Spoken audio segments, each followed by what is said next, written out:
Hello मेरे प्यारे दोस्तों, कैसे हैं आप सभी। स्वागत है आप सभी का आपके गुरुजी चैनल एसपी झा पे। और आज आप लोग सीखने वाले हैं एक्सरसाइज 3.5 के बारे में, जिसमें कि मैं आप लोगों को सबसे पहले वज्र गुणन विधि के बारे में बहुत ही डिटेल में समझाने का प्रयास करूंगा और अच्छी तरीके से बताने का प्रयास करूंगा। तो चलिए आज हम लोग वज्र गुणन विधि को समझते हैं और इसके जो सूत्र होते हैं और इसको कैसे याद रख सकते हैं इसके बारे में जानते हैं। तो सबसे पहले मैं आप लोगों को सूत्र का जिक्र करूँगा। तो मैंने आप लोगों को ग्राफीय विधि, प्रतिस्थापन विधि और विलोपन विधि, 3 विधि आप लोग को बहुत ही अच्छी तरीके से बता दिया हूँ। अगर नहीं देखे हैं तो आप लोग डिस्क्रिप्शन बॉक्स में सारे का लिंक मिल जाएगा। हर एक पार्ट का पार्ट बाय पार्ट बना हुआ है, हर एक चैप्टर बाय चैप्टर को। तो आप लोग देखिए, जिससे कि आपका कंसेप्ट भी बढ़ेगा और चाहे क्लास 10th नहीं हो, अदर क्लास के भी बच्चे भी इसको देख सकते हैं, क्योंकि हर एक क्लास में विलोपन विधि, प्रतिस्थापन विधि पूछा जाता है आप लोगों से बनाने के लिए। तो चलिए अब हम इसको वज्र गुणन विधि को समझते हैं, जो आपको एग्जाम में 3 नंबर के प्रश्न पूछे जाते हैं, कभी कभी आप लोगों को पूछा जाता है। तो इसके सूत्र क्या होते हैं वो समझ लीजिए पहले। तो इसके सूत्र होते हैं x by V1C2 minus B2C1, x by B1C2 minus B2C1, x by B1C2 minus B2C1 equal to y by C1A2 minus C2A1 और 1 bye A1 B2 minus A2 B1। अब मुझे जिस प्रकार से याद है आप लोग उसी प्रकार से याद रख सकते हैं, कहीं कोई दिक्कत या समझने में तकलीफ नहीं होगी। तो वो कैसे तरीका है वो बताता है। सबसे पहले देखिए, आप लोग अगर याद रखने का सोचते हैं तो इसको कैसे याद रख सकते हैं। सबसे पहले देखिए, आपको याद रखना होगा जो x बराबर बट्टे BC होता है, तो यहाँ से BC और माइनस BC कर दीजिएगा और x बराबर क्या कर सकते हैं, BC माइनस BC।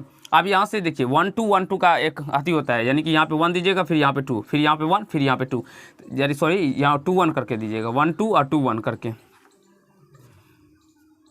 जैसे यहाँ पे देखिए ये 1 2, फिर यहाँ पे 2 और यहाँ 1, फिर अगर y इक्वल टू बोले तो यहाँ से याद रखना होगा CA minus CA minus CA, फिर यहाँ से 1 2 और फिर 2 1 और 1 बाय AB माइनस AB। तो यहाँ से एक 1 और 2 और यहाँ से 2 1। इस प्रकार से भी आप लोग याद रख सकते हैं। दूसरा तरीका भी आप लोग को बताऊंगा। यहाँ से देखिए BC है, फिर यहाँ से BC है। अब C यहाँ से, फिर C खत्म हुआ तो C से ही स्टार्ट करेंगे। तो C के बाद क्या आता है, A आता है। अगर मान लीजिए हम उस प्रकार से आप लोग को याद नहीं हो तो कैसे याद रखेंगे, समझने का प्रयास कीजिए। मान लीजिए थोड़ा सा भी अगर याद है आप लोग को तो आप लोग इसको खुद से बना सकते हैं, निकाल सकते हैं। जैसे मान लेते हैं हम x बाय, हमको याद है यहाँ से BC और माइनस यानी कि B1C2 इतना ही याद है, B1C2 याद है इतना ही, अगर तो भी कोई बात नहीं है। यहाँ पे B1 होगा, यहाँ पे 2 है, जैसे कि हम लोग पढ़ते हैं ना 1 2, उसी प्रकार से 1 2 फिर 2 1 होता है। तो यहाँ पे भी BC ही होगा और यहाँ से 2 और यहाँ से 1 हो जाएगा। अब आगे वाले में बहुत सारे बच्चे को यहाँ पे क्या होगा, इसमें डॉट्स होते हैं, तो आप लोग को ध्यान रखना है। यहाँ पे C है तो C होगा। अब C के बाद क्या होता है, तो हमें ABC का ही रिपीटेशन करना है बार बार, इस सूत्र में ABC ही करना है। तो C के बाद फिर से क्या होता है, A होता है, तो यहाँ पे A दे देना है। C के बाद क्या होता है, A, और उसी को फिर से लिख देना माइनस CA करके लिख देना। अभी आप लोग को बताए 1 2 और 2 1, 1 2 2 1 इस प्रकार से। फिर आगे हम बात करें 1 बराबर, तो A के बाद A तो लिखना ही है, और A के बाद क्या होता है तो B होता है, तो फिर B दे देना है और इसको AB माइनस AB कर लेना है। तो यहाँ से 1 2 और यहाँ से 2 और 1 हो जाएगा। तो इस प्रकार से याद रख सकते हैं, या आपके बहुत सारे बुक में इस प्रकार दूसरे तरीका से भी दिया है। मैं आप लोग को दिखाता हूँ और समझाने का प्रयास करता हूँ। जैसे कि अगर बात करें हम तो इस प्रकार से आप लोग के बुक में दिया हुआ है। जैसे कि हम बात करें B1 B2 C1 C2 A1 A2 B1 B2, और यहाँ से ये x, यहाँ पे x रखा है, ये y है और यहाँ से 1 रखे हैं, ठीक है। अब अगर हम बात करें यहाँ पे तो इसमें क्या होता है, तो क्रॉस मल्टीपल होता है। क्रॉस मल्टीपल कहने का तात्पर्य होता है जो इसको इससे गुना करके लिख दीजिएगा। सबसे पहले इस दोनों को गुना करके लिखिएगा तो B1C2 हो जाएगा। उसके बाद इस दोनों को माइनस करना है, माइनस, और इस B2 को C1 से गुना कीजिएगा तो B2C1, ठीक है। तो ये ऊपर में है, ये ऊपर में है बट्टे के रूप में, ये समझ लेना। तो x बट्टे देखिए B1C2 माइनस B2C1, B2C1 हो गया ना। देखिए x बट्टे B1C2 माइनस B2C1 इस प्रकार से। या यहाँ से देखिए तो इसको इससे मल्टीपल करना है तो C1A2, यहाँ से C1A2 और फिर माइनस करना है इसको इससे, तो C2A1 और ये किसके नीचे में हो जाएगा, y बट्टे नीचे में। फिर यहाँ से देखें तो 1 बट्टे क्या हो जाएगा, इसको पहले इसको इससे करना है तो A1 B2 माइनस फिर इसको इससे करना है तो A2B1 तो आई होप यहाँ तक आप लोग को समझ में आ गया होगा। कहीं से कोई दिक्कत इस प्रकार से आप लोग याद रख सकते हैं और सीख सकते हैं। तो इसका स्क्रीनशॉट लेना चाहते हैं तो ले सकते हैं, या आपके सारे बुक में ये दिया हुआ है ये प्रोसेस। तो याद रखने के लिए मैं आप लोग को सिंपल सा विधि बताता हूँ, जो आप लोग इसको क्या कीजिएगा, कम से कम 108 बार गिनती करके लिख लीजिएगा, 3 पेज 5 पेज 4 पेज जितना हो सके, क्योंकि अगर पढ़ना है तो मेहनत करना ही पड़ेगा। इसीलिए आप लोग को इसको बार बार लिखना होगा। मैं भी उसी प्रकार से याद किया हूँ, तो आप लोग भी उसी प्रकार से कीजिए। कोई दूसरा ट्रिक आप लोग भूल भी सकते हैं, लेकिन मैं जिस बताता हूँ वैसे करने से आप लोग कभी भी नहीं भूलिएगा। तो इसे नोट कर लीजिए, स्क्रीनशॉट ले लीजिए जल्दी से।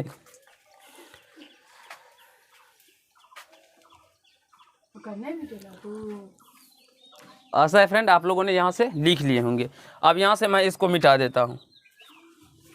अब हम प्रश्न की ओर चलते हैं। एक प्रश्न के माध्यम से इसको कैसे हम लोग प्रश्न में बनाते हैं, और इस तरह के प्रश्न अगर पूछा जाए, यानी कि कैसे किस तरह का प्रश्न पूछा जाता है, वो आप लोग को भी समझाते हैं। जैसे कि क्वेश्चन आपको दे देगा, एक एग्जाम्पल के रूप में हम आपको सिखा रहे हैं।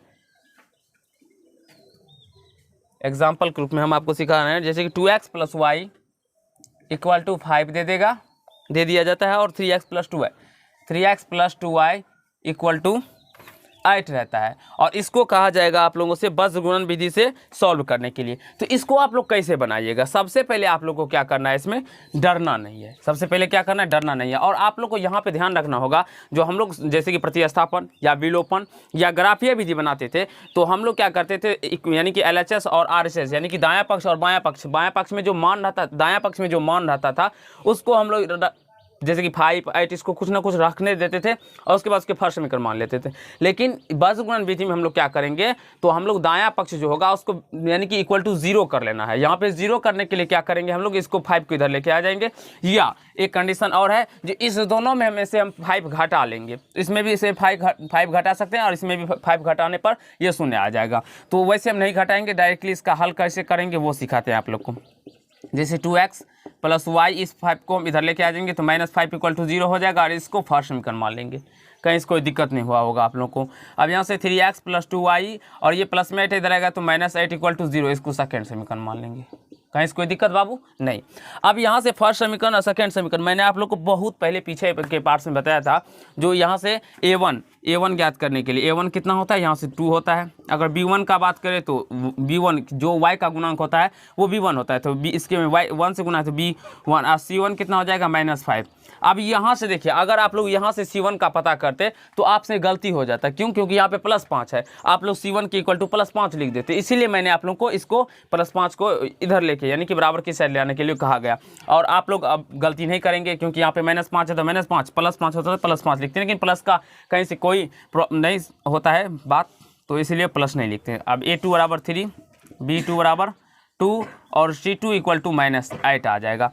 अब इतना कर लेने के बाद ये आप लोग को पता होगा A1 x1 + A2 B1 y + C1 होता है। इस प्रकार से हमारा दो चर वाले रैखिक समीकरण का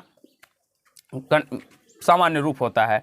अब यहाँ से इस प्रकार से हम लोग इसको A1 और ये A2, ये B1, ये B2, ये C1 और C2 हम निकाल लिए। अब इतना निकाल लेने के बाद हम लोग लिखेंगे वज्र गुणन विधि से, वज्र गुणन विधि से। इतना निकाल लेने के बाद हम लोग क्या लिखेंगे, वज्र गुणन विधि से। अब वज्र गुणन विधि से क्या होता है, तो x बराबर x बट्टा लिखेंगे B1 C2 - B2 C1 बराबर y = C1 A2 - C2 A1, और 1/A1 B2 -A2 B1। देखिए हमें जिस प्रकार से सूत्र याद है, क्योंकि हमने भी बार बार बहुत प्रश्न को बनाया है, तो उसी प्रकार से आप लोग को भी याद होना चाहिए। तो बार बार प्रैक्टिस करने से आप लोग को भी हो जाएगा। तो यहाँ से x = B1 का मान देखिए कितना है, 1 गुना C2 कितना है, -8। यहाँ से -8 लिखना है। देखिए B1 गुना C2 है, यहाँ पे याद रखना होगा। माइनस B2 कितना है, 2, और C1 कितना है, तो -5। यहाँ से देखिए C1 -5 है। बस मान रखकर हल करना है बाय C1 कितना है, -5, और A2 कितना है, A2 का बात करें A2 यानी 3, मान रखने में कहीं से गलती नहीं होनी चाहिए। C2 कितना है, -8, और A1 कितना है, A1 का बात करें तो A1 है 2। फिर यहाँ से देखिए 1/A1 कितना है, A1 का बात करें तो 2, और B2 कितना है, 2, माइनस A2 कितना है, 3, अभी 1 है 1, यहाँ से देख सकते हैं 1। तो अब इसको क्या करना है, सॉल्व कर देना, और आपको प्रश्न बन जाएंगे। तो यहाँ से देखिए x प्लस और माइनस, माइनस 8 को जब 1 से गुना कीजिएगा तो 8, फिर प्लस माइनस माइनस प्लस 2 पंच यानी कि 2 को 5 से गुना कीजिएगा तो 10 आ जाएगा। फिर बराबर y इक्वल टू माइनस, यहाँ पे प्लस है तो प्लस माइनस, अब 5 को 3 से मल्टीपल कीजिएगा तो 15 माइनस और माइनस प्लस 8 दूना 16 बराबर 1/2 को 2 से गुना करने पे 4 और माइनस, तो माइनस 3 को 1 से गुना करने पर 3। अब यहाँ से इसको भी सॉल्व कीजिएगा तो x/2 आ जाएगा, क्योंकि -8 है और +10 है। जब एक चिन्ह प्लस में हो और एक चिन्ह माइनस में हो तो इस कंडीशन में घट जाता है, और जो यानी कि जो संख्या बड़ा रहता है उसके पीछे में जो चिन्ह लगा रहता है वो चिन्ह हो जाता है। तो बड़ा संख्या ये है, इसके पीछे में प्लस है तो प्लस लिख भी सकते हैं, नहीं भी लिख सकते हैं। उसी प्रकार से यहाँ से y/1 बराबर हो जाएगा 1/1, क्योंकि 4 में से 3 जाएगा तो 1/1। अब यहाँ से क्या कर देंगे तो x/2 बराबर में 1/1 कर देंगे और कोमा y/1 बराबर में 1/1 कर देंगे। क्यों करते हैं? क्योंकि इसके बराबर में ये है और इसके बराबर में ये है, तो कहने का तात्पर्य ये हुआ कि इसके बराबर में भी ये है और इसके बराबर में भी ये है। तो इसके बराबर में जब हम ये करेंगे तभी हमारा x का मान निकल के आ जाएगा, और इसके बराबर में ये करने पे हमें x का मान नहीं निकल के आएगा। इसीलिए हम लोग इसके बराबर में ये करते हैं और इसके बराबर में भी ये करते हैं। अब यहाँ से अगर हम बात करें तो यहाँ पे चलिए हम सॉल्व कर देते हैं आप लोगों को। यहाँ से x को देखिए, x को 1 से गुना होगा क्रॉस मल्टीपल, तो x को 1 से तो x ही हो जाएगा और 2 को 1 से गुना करने पर 2 ही हो जाएगा। अब यहाँ से देखिए y को 1 से गुना करने पर, y को 1 से मल्टीपल कर y और 1 को 1 से गुना करने पर 1 आ जाएगा। तो अतः x का मान निकल के आ गया 2 और y का मान निकल के आ गया 1। तो आई होप आप सभी को समझ में आ गया होगा, और इसी तरह से आप लोग वज्रगुणन विधि को सॉल्व कर सकते हैं और समझ सकते हैं, और कहीं से कोई दिक्कत या समस्या का सामना नहीं करना पड़ा होगा। और इस पार्ट में हम लोग बेसिक कंसेप्ट था जो कि हम एक प्रश्न लेके समझे थे। अब पार्ट सेकेंड में हम लोग क्या करेंगे तो 3.5 के क्वेश्चन नंबर 1 से समझने का प्रयास करेंगे, और सारे प्रश्न को कैसे बनाते हैं, कैसे सॉल्व करते हैं, वो सारे को जिक्र करूँगा। तो धन्यवाद, आज के पार्ट में इतना ही।